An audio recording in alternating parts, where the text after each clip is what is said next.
Good morning, everyone. Good morning. Well, that was a little embarrassing. I suppose it would have looked smoother to just pretend I didn't have a zagu. So this is why we have vow and repentance, so we can get things right, maybe. Today we commemorate the Buddha's awakening. So we have Shakyamuni Buddha up on our altar today. This is typically commemorated on December 8th in our tradition. Originally it would have been on the 8th day of the 12th lunar month, which ends up being, depending on the system, sometimes in sort of like late December or sometime in the middle of January. And ultimately, of course, it's sort of arbitrary, right? Because we don't really know when the Buddha was awakened or exactly what the content of that awakening was, what exactly happened. So what I'd kind of like to do today is to learn what is special about the Buddha's awakening and why it should matter to us today. Is it a story that still has relevance for us? What exactly is the story? All of us have heard various versions of it, I think. And it's interesting to sort of look at how they developed over time. And how they help define different traditions also, I think. And I think it's also interesting to look at it because the version of the story that we tend to learn, I think, as sort of Western Buddhist practitioners is probably quite different from what Dogen and people of his day would have thought about Shakyamuni Buddha. So kind of understanding that when we look back in our own Zen tradition, the sort of Buddha figure that they imagined is quite different from the Siddhartha Gautama that we normally think about. But most importantly, I want to understand why the Buddha's awakening is meaningful. Our practice is for naught if we can't find meaning in it, so it's always good to examine these things and think about why we should care. So, by all accounts, it was sort of a big deal that the Buddha was awakened. This is going to be a little bit of a long excerpt, but believe it or not, this is quite reduced from what is actually in the text that I'm going to cite this from. So, monks, when the thus gone one reached complete awakening in this manner, a thick darkness was lifted, craving was purified, beliefs were eradicated. It's kind of interesting, beliefs were eradicated. The afflictions were rattled, the splinter was removed, the knot was untied, the flag of pride was brought down, the flag of righteousness was lifted, latent formations were uprooted, the suchness of phenomena became known, the absolute was comprehended. The realm of phenomena was understood, the nature of sentient beings was ascertained. Those oriented towards reality were approved of, those oriented towards mistakenness were disapproved of. The indeterminate were accepted, the faculties of sentient beings were seen in all their variety. The conduct of sentient beings was understood, the cure for the illness of sentient beings was comprehended, and the medical concoction of immortality was employed. He became the king of physicians who would liberate beings from all suffering and establish them in the bliss of nirvana. He took his seat on the magnificent royal throne of the thus gone ones, the essence of the thus gone ones. He discovered the means to complete liberation and entered the city of omniscience, where he mingled perfectly with all Buddhas and became inseparable from the comprehension of the realm of phenomena. All the worlds throughout the 10 directions shook in 6 ways. They quivered, trembled, and quaked, wobbled, rocked, and swayed. They vibrated, shuddered, and reeled, rattled, shook, and convulsed. They clattered, rattled, and clanged, boomed, thundered, and roared. All of those things. All the Buddhas offered congratulations to the thus gone one for reaching perfect and complete awakening, and conferred upon him religious gifts. With these religious gifts, this trichilocosm, that is like the universe, became covered with a jewel parasol, and from that jewel parasol issued forth a network of light rays, which illuminated the immeasurable and innumerable worlds throughout the 10 directions. Then the bodhisattvas of divines and divine sons throughout the 10 directions uttered an expression of joy. An adept among us, a lotus on the lake of wisdom, has appeared. Untainted by mundane concerns, he will cause a cloud of great compassion to mass, which will shower throughout the realm of phenomena. the gentle rain of Dharma, medicine to living beings, will cause all the seeds of the root of virtue to sprout up, bring growth to the saplings of faith, and yield the fruits of liberation. So as I said, this is just a brief excerpt, and I put a big ellipsis in there too. That goes on for several more pages, just that one passage. And this particular text that I'm reading from is from a text called the Lalita Vistara, which is a biography of the Buddha that sort of appeared in the Mahayana period, so quite a bit after the life of the Buddha. And as you can hear, it's very elaborate, very sort of hyperbolic, and it's pretty complete. So it gives the whole story of the Buddha's life from before the time that he became the Buddha up until his awakening. And it's presented as the Buddha himself, like telling the story to his monks. But this, like I said, represents sort of a later stratum of Buddhist history. The earliest stuff we have is pretty sparse on details as to what exactly the Buddha's awakening was like. So I'd like to look a little bit, before kind of getting into this, at the Pali material.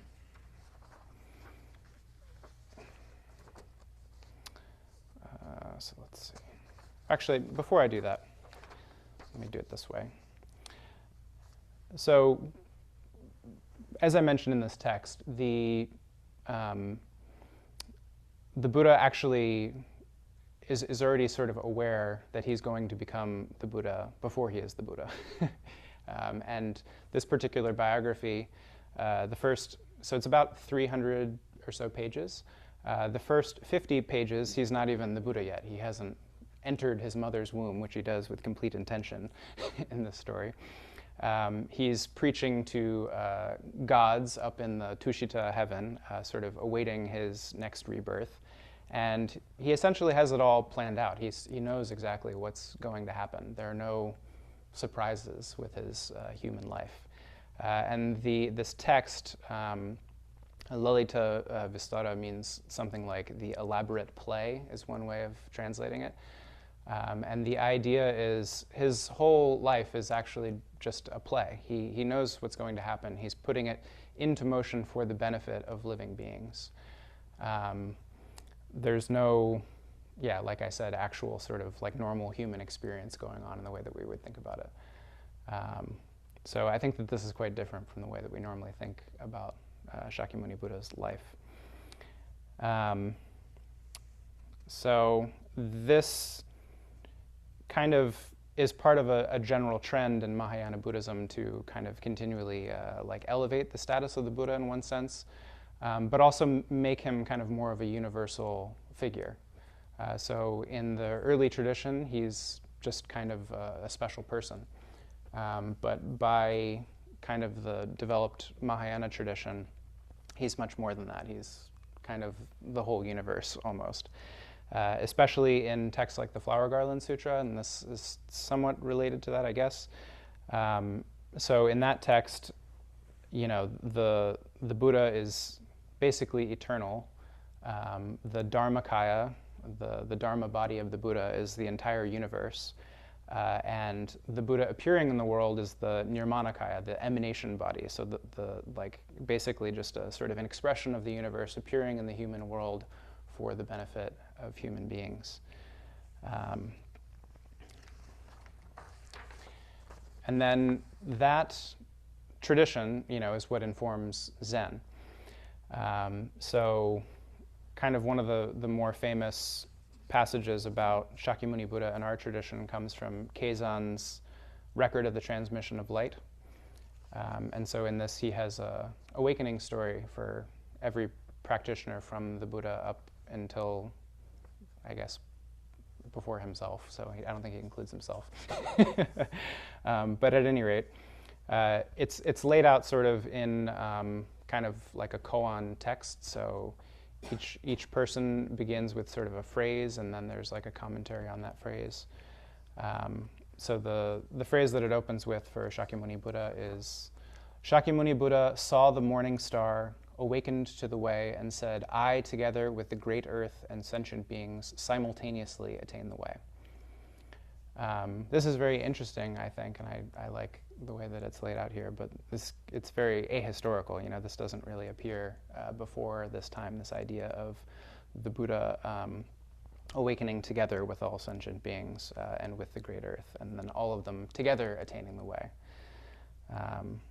So part of the question is, how did we get from, the Siddhartha Gautama as a special person kind of undergoing through his own power this awakening experience to, a Buddha that's actually just the whole universe, to a Buddha that's awakening together with all beings. So that's sort of what I want to look at today. And so you could say that there are three models of awakening here, right? There's awakening as a heroic act of self-power, awakening as a cosmic display like what we have in the Lalita Vistara, and awakening as this all-inclusive kind of act that includes everyone. Okay, so the first model then is the Pali model. And I think that this is what probably most of us are most familiar with. If you look at an encyclopedia entry about the Buddha in the United States, or if you had a sort of basic world religions class in school or something, you usually hear that there was this person, Siddhartha Gautama, who was a king and left his home and just became a religious practitioner, and then had this awakening experience, and then taught a bunch of people for the rest of his life. And that more or less comes out of the Theravada Pali tradition. And a lot of that had to do with the fact that the Western people studying Buddhism, that's kind of the model they liked, because it's kind of like them in a way. So Western Buddhologists, were very sort of rational, logical, scholarly people. So when they found this version of the Buddha in the Theravada tradition, who just seems like sort of a rational, logical, scholarly person almost, they're like, oh, we like this guy. When they heard about the Chinese and Japanese traditions of this cosmic Buddha that was emanating rays of light from his forehead, they're kind of like, this sounds more like what we're already used to, and we're not so into it. So it's kind of no coincidence that these Western scholars liked one model over the other. But I think, again, it's important to emphasize, because this version that we learn is not what Dogen would have learned when he was reading about Shakyamuni Buddha. To Dogen, Shakyamuni Buddha was probably the Buddha of the Lotus Sutra, the Buddha of the Flower Garland Sutra, this sort of much more powerful, cosmic, supernatural type Buddha. They do have kind of stuff that's equivalent to the Pali stories about the Buddha in the Chinese tradition, but they were generally considered Hinayana, sort of lesser stories, so they weren't very well liked comparatively. And I think also just, when we engage with this tradition, even in modern Japan, of course, modern Japanese people, I think, know about the Buddha as presented in Theravada Buddhism. But I think still the strong cultural tradition there of this other more powerful Buddha is still very present in people's minds. So when we go to Japan and talk to someone about the Buddha, we probably have very different ideas about what that means. So it's worth bearing that in mind. Okay, so there's a number of Pali suttas from the Pali canon, so that's the Theravada body of Buddhist literature, that talk about the Buddha's awakening. Before, some talk about what happens before, some talk about what happens after, some talk about a little bit of both. But like I said, you sort of have to patch them together to sort of get a full narrative. None of them they weren't very interested in biography for biography's sake, basically. Usually the Buddha is recounting some aspect of his awakening to someone for some purpose. It's not like him, giving his whole autobiography at once. So there's one called the Noble Quest, which is kind of usually considered one of the most important. It's the 26th Middle Length Discourse, if you want to look it up. It also has a Chinese parallel that's almost identical. And they start off early with the Buddha, leaving his family in tears, shaving off his beautiful, lustrous black hair as he left the palace. And he takes up with two different ascetics of his day as sort of teachers. So the first one is called Alara Kalama, and the other is called Uddaka, son of Rama. So what these teachers are kind of teaching are like these advanced meditation techniques that are based in the Upanishads, so like kind of the religion that exists at that day and age. So it's kind of wrong to call it Hinduism because Hinduism hadn't really developed yet. But what would later become Hinduism, was already going on at the time. So with both of these teachers, he reaches, the sort of zenith of both teachings. In both cases, he's invited to sort of co-lead the groups because he gets so adept in it. But in both cases, he decides to leave. He says this teaching doesn't lead to disillusionment, dispassion, cessation, peace, insight, awakening, and extinguishment. It only leads as far as rebirth in the dimension of nothingness or of neither perception nor non-perception, one for one teacher, one for the other. So you're still subject to rebirth regardless of which one of these teachers you follow. And of course, his quest is to completely escape samsara in the early tradition. So then he goes to the town of Sena in Uruvela, which is now Bodh Gaya, but back then it didn't have that name yet.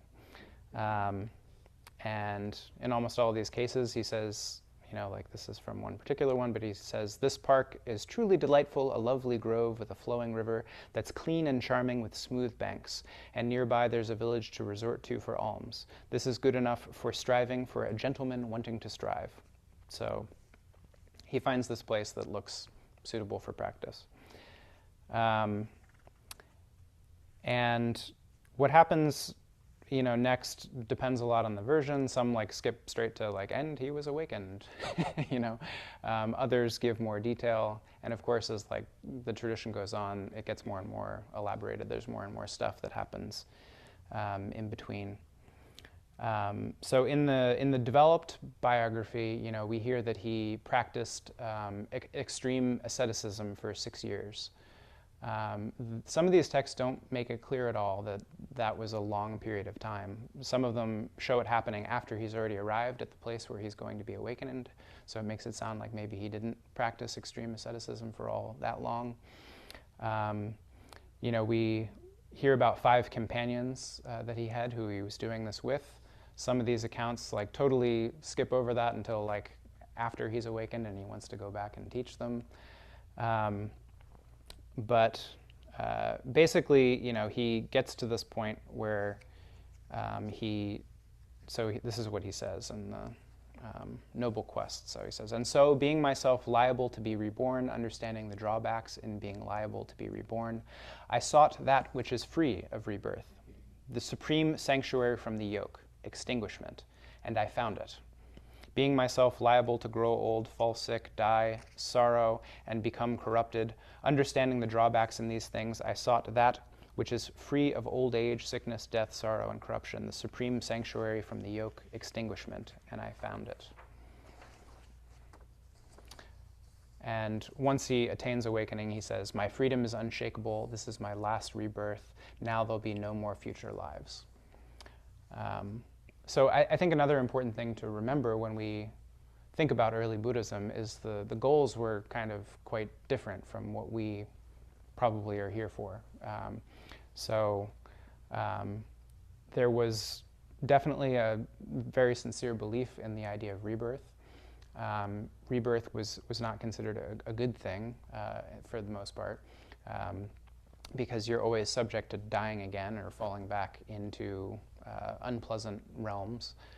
You can never guarantee that you're going to have continuously good sort of rebirths. So the Buddha's project was to escape this, essentially, and sort of his awakening was supposed to have accomplished that.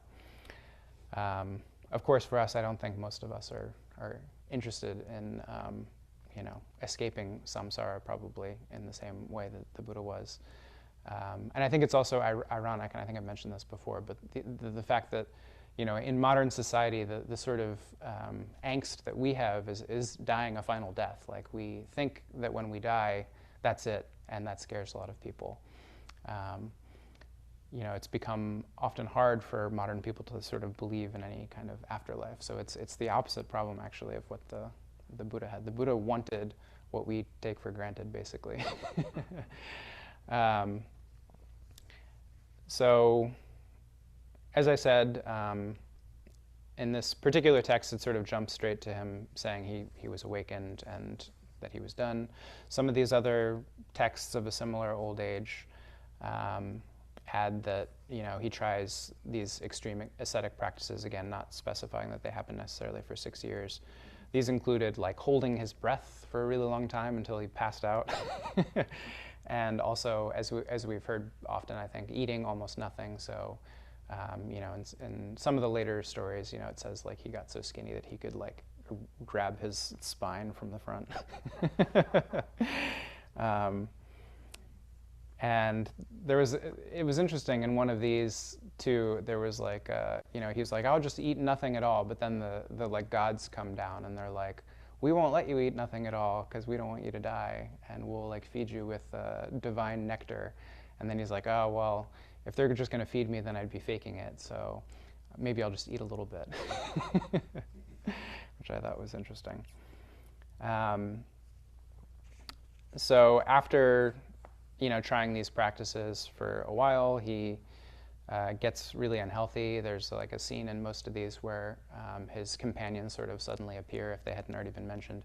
And, he's like passed out from holding his breath too long. And they're like, he looks really sick, his skin complexion's gotten all terrible. And then it's at that point that he decides to take solid food. And his co-practitioners, these 5 ascetics, are disgusted with him. They're like, this loser's eating solid food again. And there's an episode here that I really like, that I think doesn't get talked about a lot. Maybe some of you have heard it, but he kind of is thinking, he's at sort of an impasse here, right? Because he's like, I've tried all these things, it's not working. He's like, maybe... and suddenly sort of it appears to him in his mind that he had this really nice meditative experience when he was a young boy. That his father was off working somewhere, and he sat under the shade of a rose apple tree and entered the first dhyana, it said. So that's like the first level of meditative absorption. That's what the word Zen comes from, is this word dhyana. And he wasn't, there was no artifice to it, right? It just kind of happened spontaneously. He didn't have any intention in mind.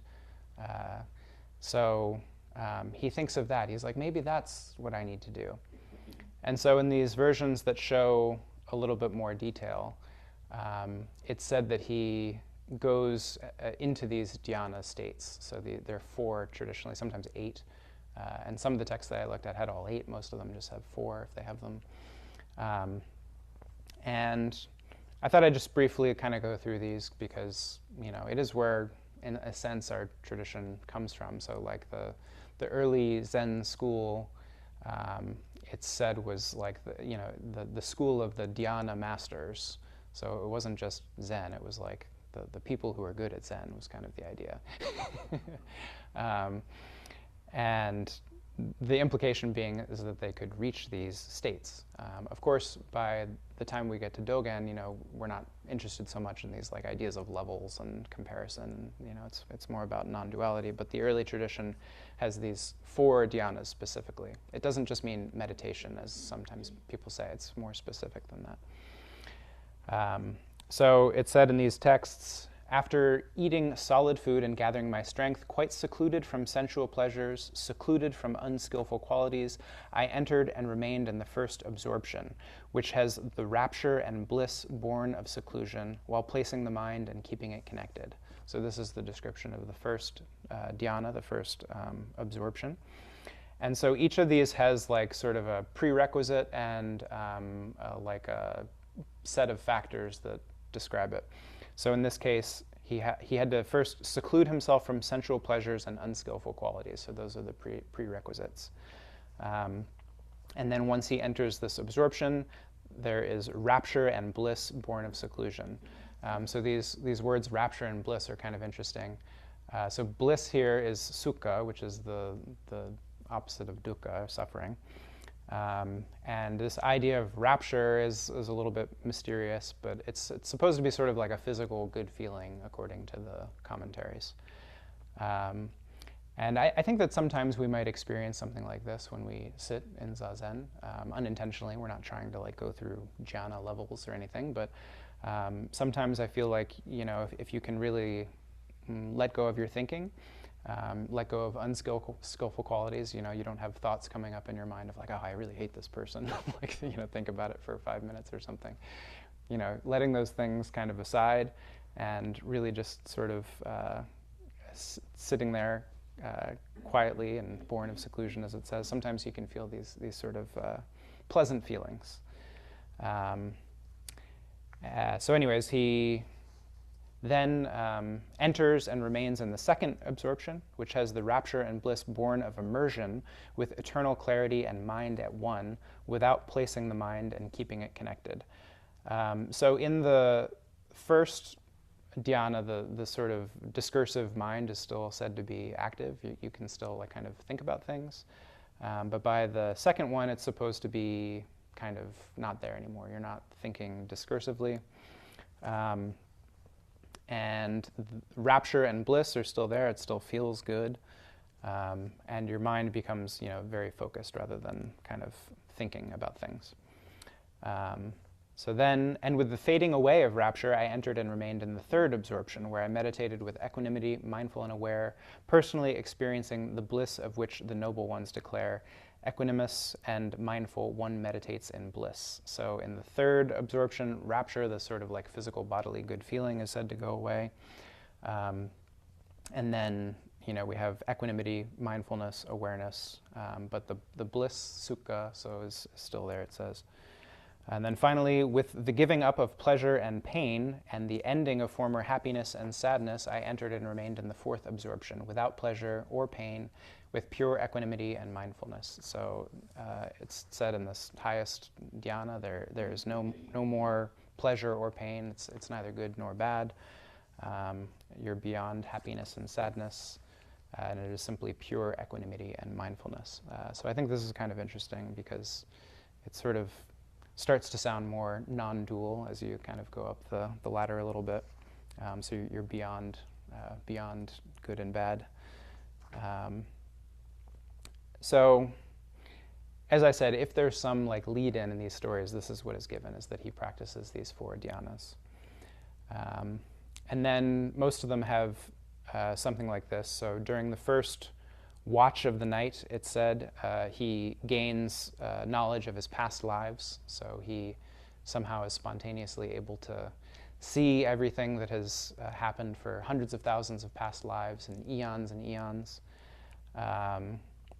And then in the second watch of the night, he said to gain perfect knowledge of the workings of karma, so he completely understands what it is that drives rebirth, why some people might have a good rebirth, why some people might have a bad rebirth.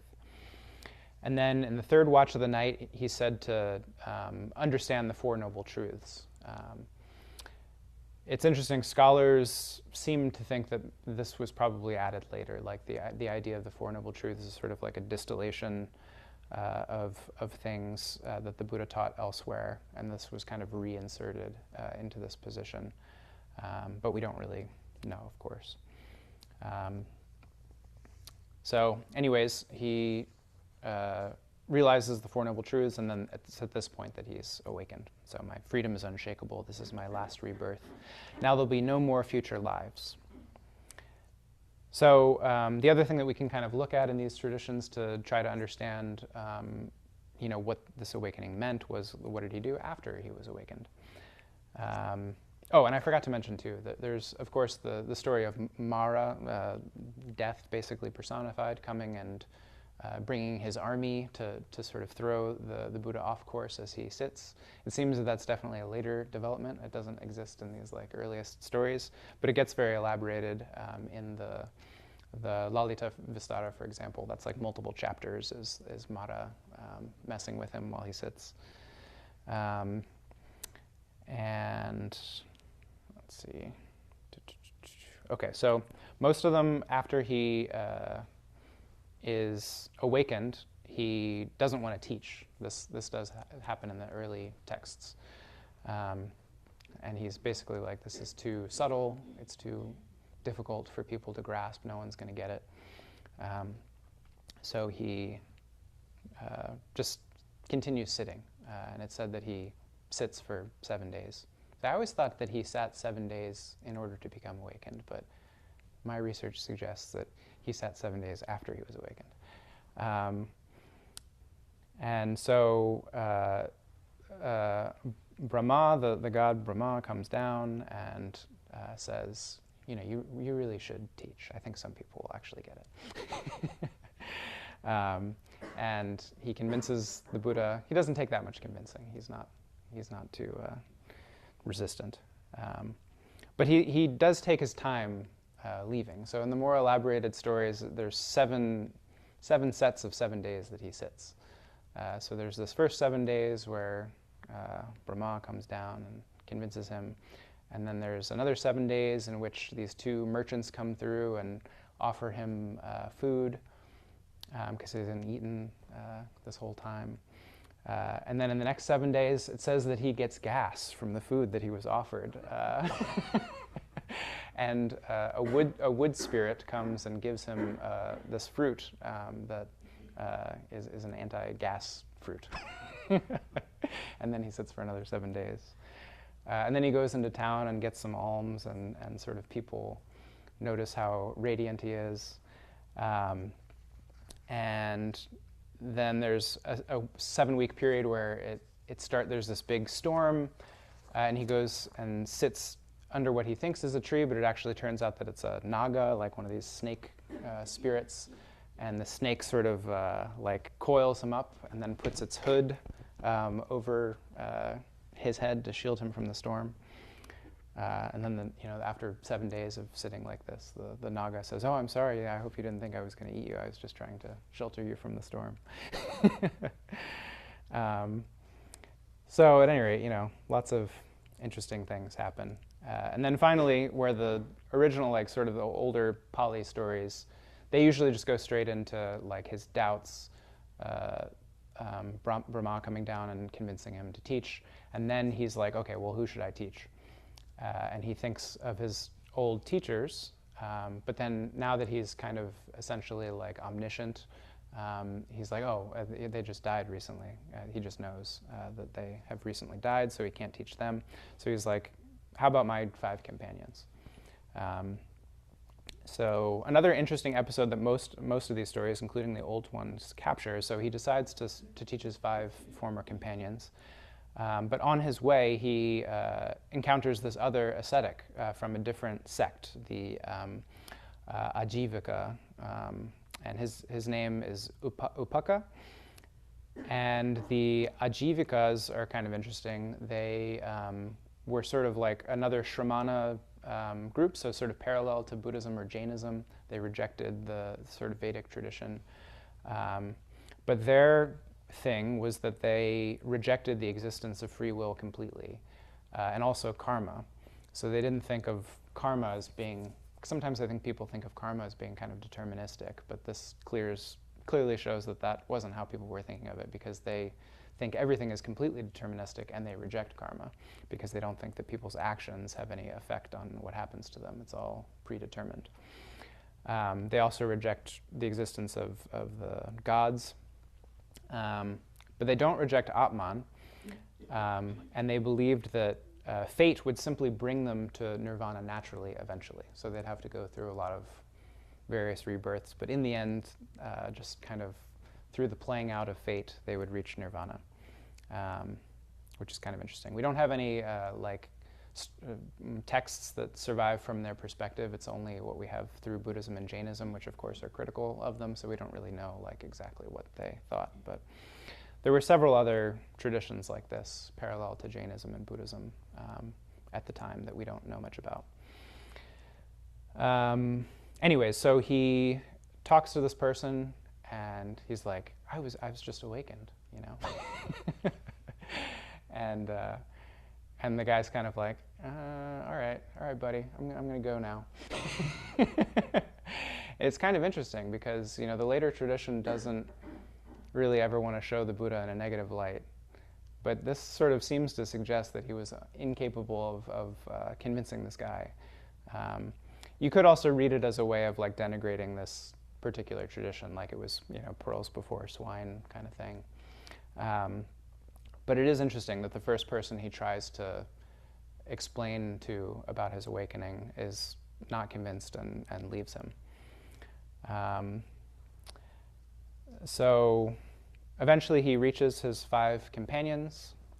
They're rude to him when he arrives. They're like, look at the solid food guy. But eventually they sort of see that he has this radiance and that he appears different. And so they gradually sort of begin to listen to his teaching. It's said that this is his famous first sermon, which has the wonderful Pali title of the Dhammacakkappavattana Sutta. Just rolls off the tongue. When I was in grad school at IU, the professor teaching the Intro Buddhism class introduced this sutta, saying that, and everyone in the class kind of was impressed by it. So it is actually very easy to say. But it means the turning of the wheel of Dharma Sutra. And he presents the middle way and the 4 noble truths in this first sermon. And one of the 5 monks is said to become awakened. He becomes the first arhat. His name is Kaundinya. And it's said that about 5 days later he gave a second sermon, which was on no self, and also discusses impermanence related to that. And the remaining 4 also become arhats after the second sermon. Some of the more elaborate biographies have things that happen in between this, but then most of them, and the tradition generally acknowledges a third sermon, which is the fire sermon, which is kind of famous also in the Western mind because T.S. Eliot wrote the poem called The Wasteland, and the first chapter, I think, is called the Fire Sermon, based on this. But basically, the general teaching there is that all is burning. All of our senses are like they're on fire. And the interesting context to it is he's preaching to some people who are Vedic fire worshippers. So he kind of like turns it on its head by using this metaphor of fire, which for them was like a sacred good thing, as like a negative bad thing that you actually want to escape from. And then from this point on, the chronology is unclear of his life. There have been various sort of attempts to stitch together the Pali material into something cohesive, and of course later versions elaborate something that stretches on from here, but generally speaking, from the Sutta Pitaka, the sutra material, this is kind of like what the early tradition tells us. So after all of that, why might this, and I guess I lay that out just because, I think we hear all kinds of different things casually maybe about the story of the Buddha. And even for me, I had some misconceptions about what actually happens in this early material. So I wanted to just sort of share what I found by reading through some of this material so that we can see what's there and what isn't there. But more importantly, why might this resonate with us today, even though, aspects of the story are kind of maybe a little bit different from what we're after. Like I said, we're probably not trying to die a final death. Like, I don't think that most of us in here have that as our goal of practice.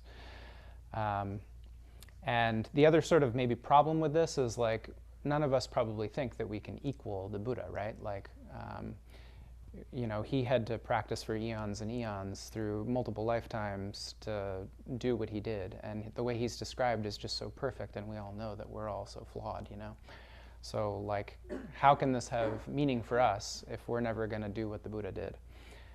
So I think even if we ignore the sort of later developments of the tradition, which I'm going to get to, I still think that this has meaning because, we all want to rid ourselves of suffering. No one likes to suffer.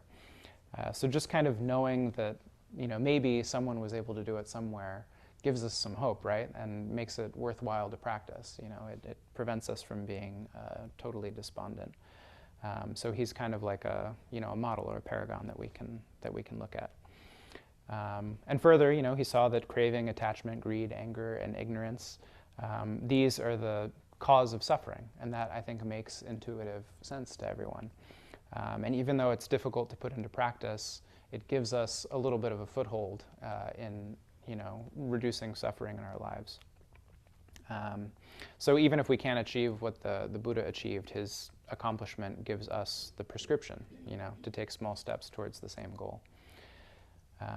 So for me, that's what's meaningful about the early Buddhist Pali version of the story. So what about the play version? So I mentioned, that in the Lalita Vistara, the Buddha already knows what's going to happen in his life. So it totally, like, removes the human element. In a way, it kind of might feel like a fake almost, It's like he's not even really a person. He's just like some god who's, like, pretending. So maybe that feels less meaningful to us somehow. But I think if you dive in, it's a little more meaningful than it might be on its face.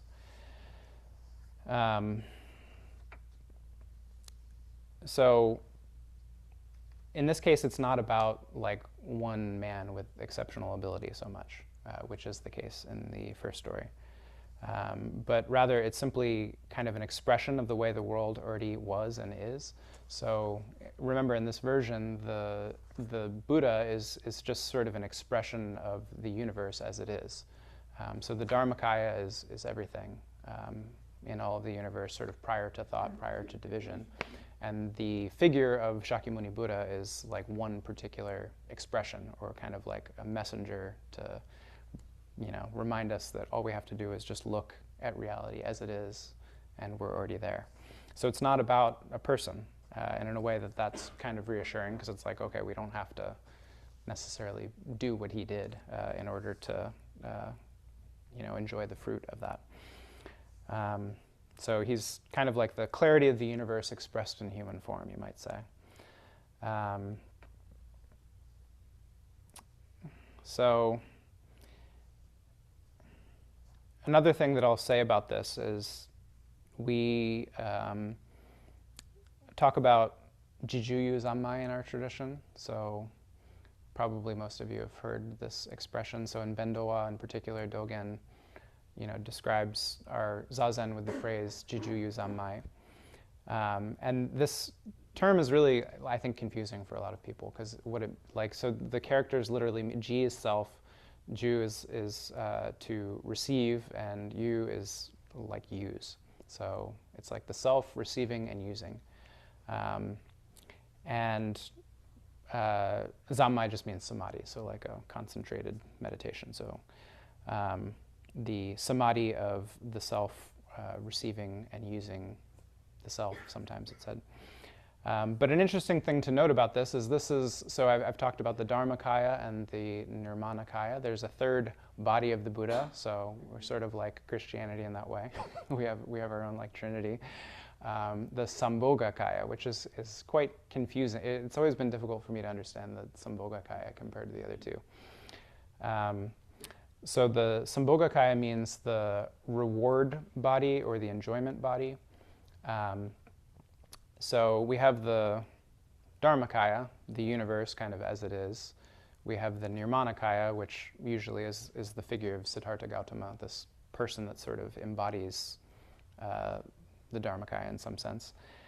The Sambhogakaya sort of like occupies kind of an intermediate position, you might say. So it's said that normal people can't see a Sambhogakaya. Usually only bodhisattvas can see a Sambhogakaya, but it's still like sort of like a physical thing in a way. So Amitabha Buddha, the Buddha of Pure Land Buddhism, is often said to be a Sambhogakaya, not a like physical Nirmanakaya. And the word Sambhoga means enjoyment. It also means, interestingly, like sexual union in non-Buddhist Sanskrit context. So it's this real sense of like enjoying. And one of the translations in Chinese that was used for the Sambhogakaya was Juyu, so Juyu Xin, so the body of receiving and using. And in Yogacara, they sort of split it into two aspects. So they had Jijuyu and Tajuyu. So Jijuyu is receiving and using for this sort of on behalf of the self, and receiving and using on behalf of others, and as Tajuyu. And the idea was sort of like a Buddha like Amitabha can like enjoy his awakening for himself, but he can also sort of share the fruits with all of the people in his pure land who come there to gain awakening. And so I think that, you know, it's useful to use this frame to understand what Jijuyu Zammai means, I think.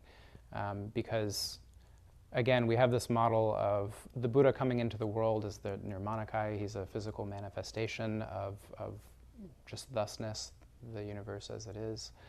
And then the Sambhogakaya is sort of this intermediate kind of fusion, you might say, of the relative and absolute. And so sort of what we're doing when we practice Zazen, right, is both of those things are there. We have the stillness of the absolute when we open the hand of thought, but of course our thoughts are still arising. So we're both kind of in both of these realms at the same time, just like the Sambhogakaya.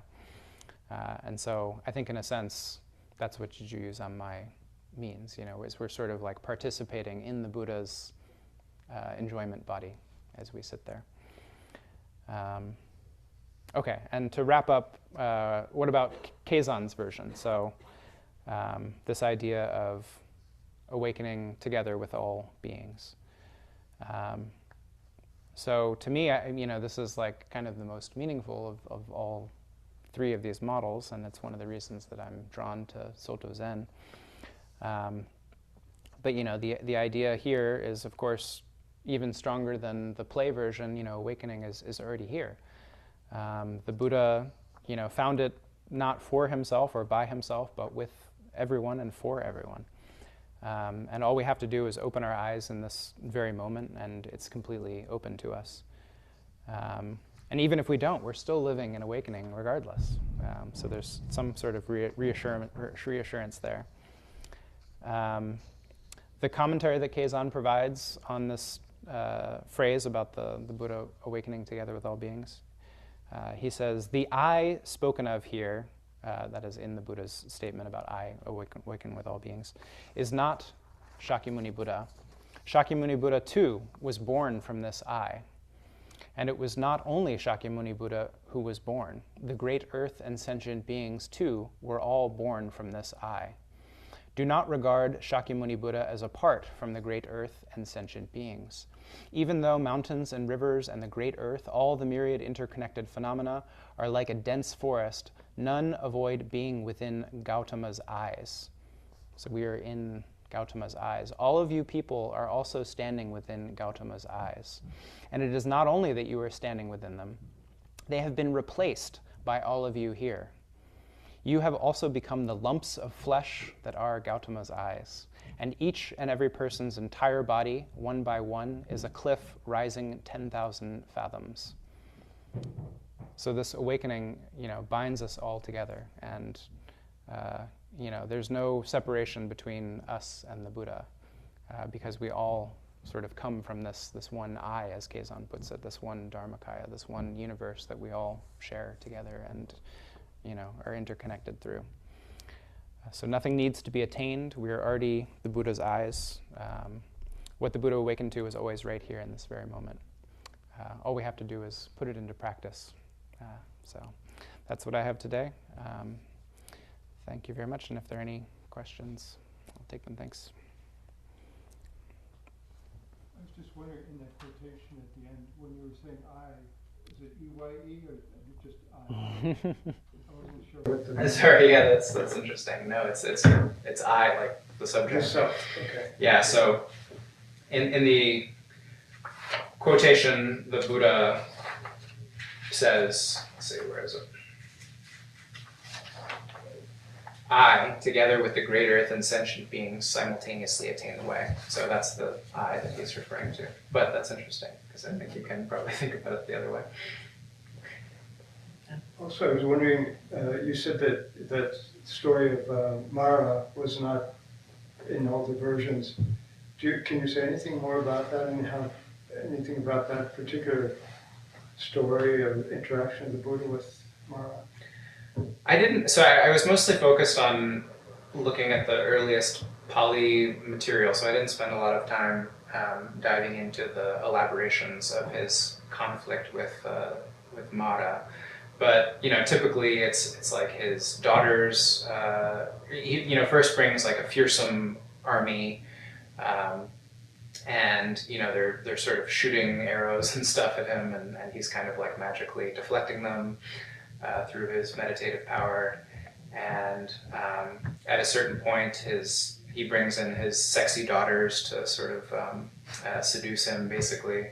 And of course that fails, and they sort of turn into ugly old ladies. And then I think at the very end, Mara's like, well, even if you attain this, he's like, who's gonna vouch for you? And he puts his hand on the earth, and he says I don't even think he says it, but I think just the implications that the earth itself will sort of vouch for his awakening.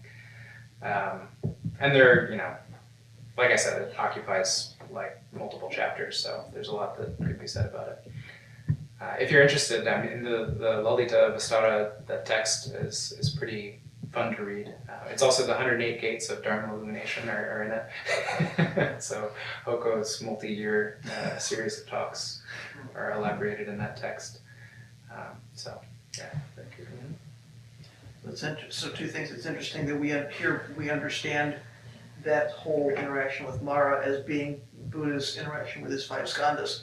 It would be interesting to hold up that description of all the things Mara is sending at him, and hold that up next to the five skandhas and go, what's the relationship? Right? Yeah. How is that sort of metaphorically being expressed? So that would be an interesting project. Also, I think what you're raising here is a really good segue into something we'll get into next year, which is Ichibutsu Ryoso, one Buddha, two founders, because you would think when it came time to centralize, what are the important figures in Soto Zen? Well, of course, the Buddha. And of course, what does that mean? Well, of course, that means Shakyamuni. Well, that was a big argument. Surprisingly, that was a huge argument at the time. Like, what do we mean by that? Because if we make that Shakyamuni Buddha, well, he's only the Nirmanakaya. So we shouldn't centralize that. I mean, there were all these right? So in the end, this whole one Buddha thing is a really interesting argument, which we'll get into some next year when we talk about the world of Soto Zen. So you're helping us begin that conversation now, which I think is important. Because there's a lot we take for granted, as you say. We've received some images and stories and understandings about what is Buddha, and we think it's always been this way. And there have been huge shifts over the course of this tradition, as you pointed out, about like how we consider that, right? Yeah. So I think what you're raising here is really important for us. Yeah, I think that, again, it's something that we take for granted. We have this version of the Buddhist life that we hear, and we just assume that that's how all Buddhists see it. But, I think it's interesting if you look at, for example, the Indo-European tradition, right? So like, we have all these different language groups that came from the same group of people, it's thought. And they all share common religions and common languages and some common traditions, like epic poetry, for example. But it's interesting if you compare the religious stuff together, because there's a lot that is common between them, but then things change too. So, for example, in like Greek and Roman mythology, you have like Zeus as or Jupiter as the main person. That's the person with the thunderbolt, right? But in Germanic mythology, the main person is Odin, who is not the person with the thunderbolt. The person with the thunderbolt is Thor, who becomes a side character. And, you know, one way that you can think about what happened in East Asia was sort of Shakyamuni started to become kind of almost a side character in some ways. There were other Buddhas that were kind of better than him, you know, in some sense. So Vairochana Buddha is the entire universe. You know, that's hard to compare with, you know, if you're just like one guy in this particular world system. You know, Amitabha is able to bring all of these people into his Pure Land simply by them arousing faith for a brief moment. You know, so there would have been reasons, given the textual material that was available in East Asia, to say, you know, these other Buddhas are, you know, actually kind of cooler than Shakyamuni. So I think it's worth bearing that in mind when we think about the tradition. Of course, in some sense, that they're all the same. You know, they're all sort of bound together, but it is worth thinking about that. And also, the other thing too, Keizan, you know, I think that in our Dharma family, Keizan isn't, you know, we don't like Keizan so much. We like Dogen better. But Keizan has some interesting things to say, I think. He has a different approach, for sure. But he has a lot of stuff that he wrote. We know a lot about him, so I think maybe next year in our world of Soto Zen, diving in a little bit to Keizan and seeing what we think of him might be worth it. Well, he's considered, you know, one of the two founders, so Yeah. we ought to know something about Keizan. Yeah. Yeah. Sorry. Yeah, so hearing you talk about, you know, the early stories of the Buddha's awakening and sort of what nirvana meant, it reminded me that I always had a little bit of a question about nirvana and parinirvana. Sort of what is the difference? Like, you know, the Buddha is said to have, you know, fully awakened under the Bodhi tree after all of his trials and tribulations, and then lived for 40 years in a state that I think you can call nirvana. So he's in nirvana, but then the death, because I was just talking to you yesterday about what is the difference when he dies. We call it parinirvana, and it means basically he's not going to be reborn. And so, like, when you were talking about how that's sort of the goal of Siddhartha, was to just not be born anymore, and that's sort of what we as moderns may take for granted, that when you die, you just die. But I'm wondering if there is something different in the way, like, when Siddhartha attains awakening, and then it's said that he's going to be parinirvana after death. Is that really the same as our idea of your consciousness is just gone and you disperse? Or is there something in these early teachings about when parinirvana unfolds, what actually is that? Is that the same as our idea of just dying, or is, like, why would that be something to strive for? Yeah. Other than you're avoiding all the suffering, but is there something in that, I don't know, if you're just like folding into the universe in some kind of cosmic way, is that what's going on? I think that, so first, the distinction between nirvana and parinirvana, so the way the tradition deals with that is they call his life after his awakening nirvana with remainder, or like with residue. So he still like has the human body that he attained nirvana with, which is kind of the product of karma in some sense. So he's still like carrying this pre-nirvana baggage, in his human body and mind. And so it's somehow less than the parinirvana that happens with the breakup of the body and mind at death. So that's kind of one thing, the way that the tradition sort of tries to distinguish between the two. And yeah, whether, like, what exactly nirvana is, of course, is it's an ineffable sort of by definition. The etymology, is related to like sort of blowing out a candle, or extinguishment. And sometimes it's said like in the early debates about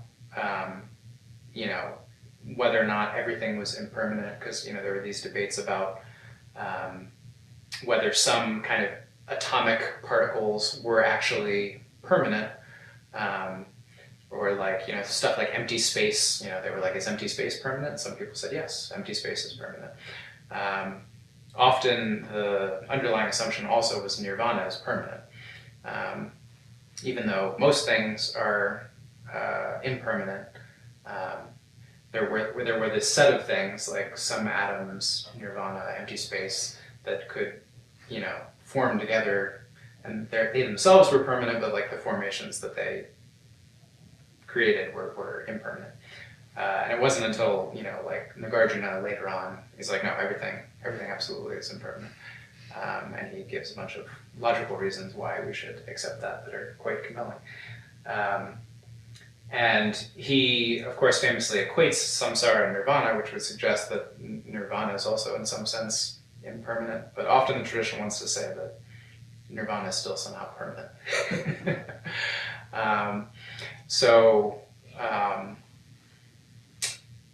As for what the experience of like being in parinirvana, like after death, I don't think anyone really tries to say what it is.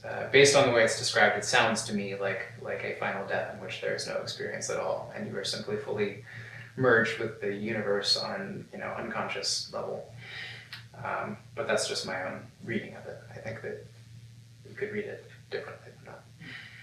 Well, and I think it's also it's helpful to me to remember things that, like Todo-san will often say, what we're doing is kind of moment by moment nirvana. Mm-hmm.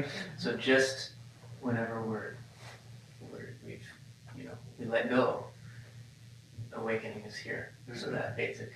And then something that Hoko said once was sort of, when we're not clinging, nirvana happens naturally. That was a very nirvana just happens naturally. Yeah. That sort of, which is an amazing shift from the early teachings, where like you have to go through all this incredibly difficult practice to attain nirvana, and then the kind of teaching we have here is nirvana happens naturally if you do the practice right now, right here. So it's helpful to just kind of know what the ideas were and how that translates into what we're doing. The other kind of area that I'm becoming more and more interested in is how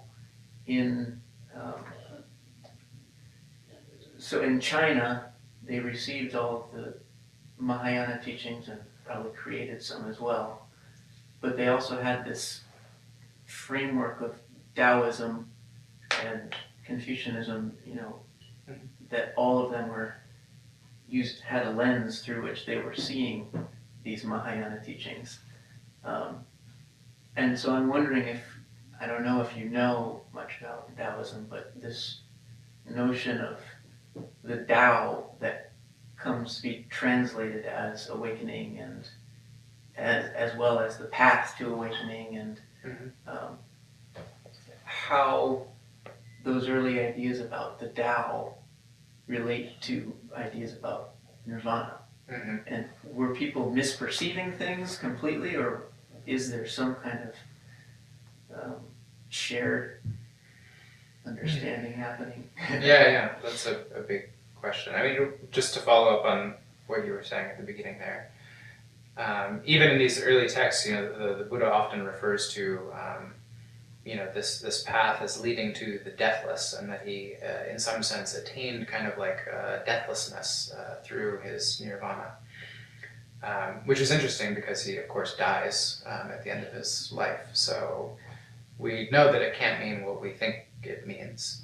And I think that what that means is the same as what you were just talking about, right? So insofar as we are participating in thusness in the Dharmakaya, we are in this kind of world where we're letting go of thought, that itself is deathlessness there.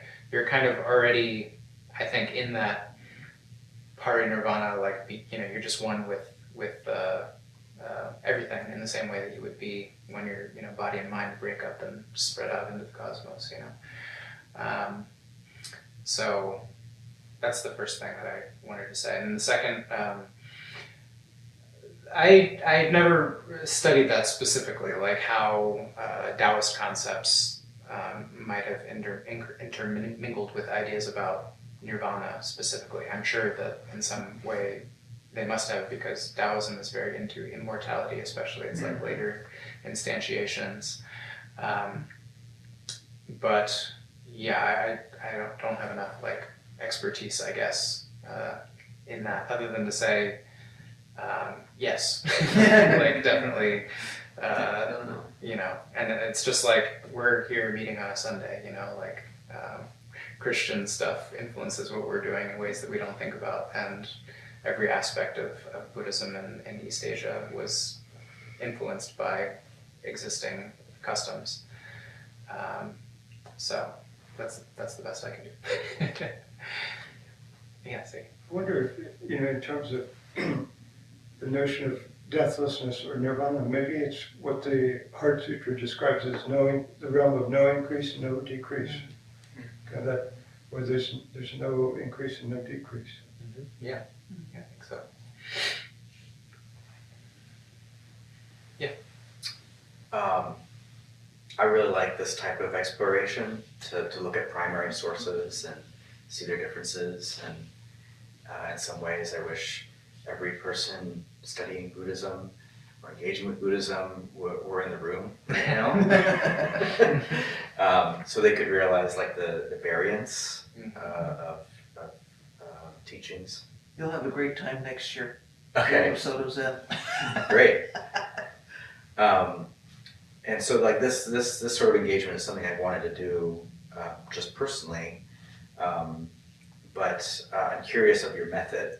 Like, did you gain a lot of this in your studies at IU? Did you do a bunch of Google searches? Is there a database? Did you know specific books that, or do you have set books that you reference for different texts and different times? Like Bhikkhu Bodhi has, like a collection of Pali.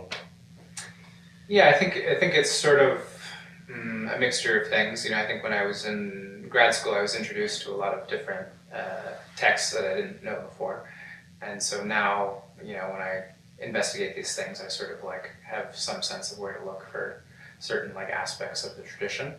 For this, I looked a lot at Theravada Pali material, and there's a resource online, Sutta Central. I'm not sure if you've ever encountered it, but it's one Western Theravada monk. I think he's Australian. He translated a significant chunk of like the Pali canon himself. And then also like provides links to other translations. So like, for example, you could look at the Dhammacakkappavattana Sutta, and you can go up, it has like a section where you can click like parallels, I think it is, and it'll give you like his translation and like Bhikkhu Bodhi's translation, sometimes like older, British, East India Company era translations.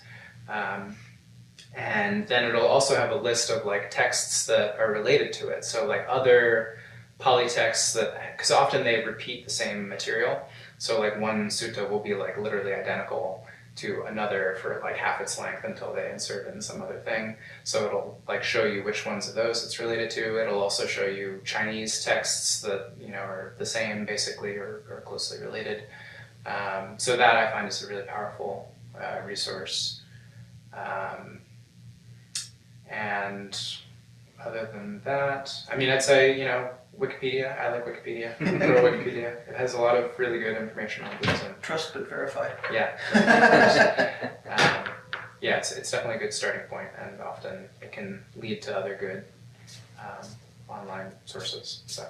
Well, I think you, like I, like to look at the words and where the words come from, because we're at something of a disadvantage working in English, right? We're sometimes 3 and 4 languages down in translation from an original, and things can do this. So, you know, I learned early on, don't just look at the English word and assume that's what it means. What was the original Japanese, and then was that a transliteration of the Sanskrit, and then you get back to where was that in the sutra, and you go, oh, this is not what I thought it was. Right? I learned that so often with the 108. Yeah. You look at the gate statement and you can think it means something, and then when you go back and you look at what were the real words, it was pointing to something completely different. So, yeah, I just have learned it's really helpful not to take the English at face value. It can be a wonderful translation, but there's so much subtlety sometimes, you know, and if you can go back like Doju is doing and say, well, where is the text? Where is the piece of scripture that this thing comes from? It casts it in a whole new light. And then, of course, we have to look, you know, so we go backwards, and we find that original text, and then as Doju has done, then you have to start pulling it forward. How was that interpreted? You know, Carl Bielefeld said something I've always held on to, which is it's one thing to understand Dogen, but we also have to understand how we understand Dogen. I'm paraphrasing him, right? We have to understand how that's been cast and how that's been positioned, and sometimes very intentionally. So something that shows up in an early text might be very carefully repositioned by the time it gets to our tradition. We need to know that. So I mean, I agree with you when I said, wouldn't it be great if all the Buddhist practitioners were in the room, right? You know, there are certain members of a Sangha who ordain and take on responsibility for making that stuff available. That doesn't mean it's not available to everybody, right? And because we're several translations, several cultures away from original stuff, it's so easy for us to misinterpret and to put our own filters on it. So the kind of stuff that Doju is bringing us, the kind of stuff we'll do next year, super important. It's not, oh, well, that's dry academic stuff. That very much tells us why do we practice like this. The question I'm getting into yesterday with next year with World of Soda Zen is, why do we practice like this? And Doju's giving us a head start. So bless you for that. One other powerful resource that came to mind is the Digital Dictionary of Buddhism. Oh yeah. It's not super accessible because you have to like search with Chinese characters usually, and it also has a login thing, and you just have to put guest as the username and guest as the password, and you can get like 10. And they'll cut you off after 20 searches at a time because you're a guest. But anyway. But yeah, like if you put in a term like Jiju Zanmai, for example, you could put the Chinese characters for that, or if you accurately render, you know, you have to like put in the correct form, you know, you spell it right, basically. You can also get it that way with Roman letters. But it'll kind of give you different usages of that word. It'll link to, again, it's like it'll link you to the like Chinese text of like where it was used. But it'll also give you descriptions of like what it means and different usages, and usually Sanskrit equivalents too, like what the word could have come from when it was being translated from other things. So it's really useful, and it has pretty obscure stuff. So Good to know. yeah. Anything from anyone online before we move into our ceremony? Chanting service. All right. I did have Oh, one yes. thing. Well, I guess 2 things. Mhm. I thought that kind of an interesting point was that like his awakening happened before he sat. I feel like I don't know how much that should be like taken from that, but just that like maybe that kind of just offers some clarity on like maybe how awakening is something that's like our disposition, or that like like there is our practice, but that we don't achieve awakening through practice. It's just something that is there already that we are to be awakened to. It's like, I don't know, I thought that was interesting. And I feel like when I was listening to, like, I forget which one it was, but the one where the Buddha is the universe, and it had the long excerpt. I thought that it was, in some ways I was like, how do I apply this? Because I'm not sure if I believe in many of those things, but I think that I appreciated the part where it was describing what he was seeking, because I think that, like, I found it hard to put into words what exactly I'm seeking here, and so I feel like kind of how he describes, like, maybe disillusionment, like, I think that that's interesting, that that's how he knew that the asceticism wasn't what he was, that it wasn't awakening. Yeah. Yeah, I think that's a good point. Like, what do you do when a lot of the stuff seems irrelevant maybe to your own belief system? And one of the things that I like about Buddhism is it's often sort of self-consciously metaphorical. Like, even some of these old texts, it's kind of clear that people didn't literally believe a lot of the things that's in them. They were just sort of like ornaments, to really make something fun to read and to really, like, express how important it was. I think even in ancient times, not necessarily, like, people wouldn't have necessarily believed, that the Buddha, like, was speaking to 100,000 gods in heaven before he decided to enter his mother's womb or whatever. And I think, to your point about him sitting after his awakening, another thing that I think is interesting about it too is, like, people might assume that, like, once he was awakened, like, why did he keep sitting? Like, shouldn't he have just been like, oh, I'm done, I don't need to do any more zazen, But he kept sitting immediately after his awakening for 49 days, it says. But then also, it said in his daily, like, I was reading about something about someone in one of the commentaries in the early Pali tradition who sort of tried to reconstruct his daily schedule. And it said that, like, he would do zazen basically every day. And so I think that's, again, comes back to that idea of the enjoyment body, like, of course, there must be something beyond just using it as a method to attain awakening, because obviously at that point, he doesn't need to do it anymore.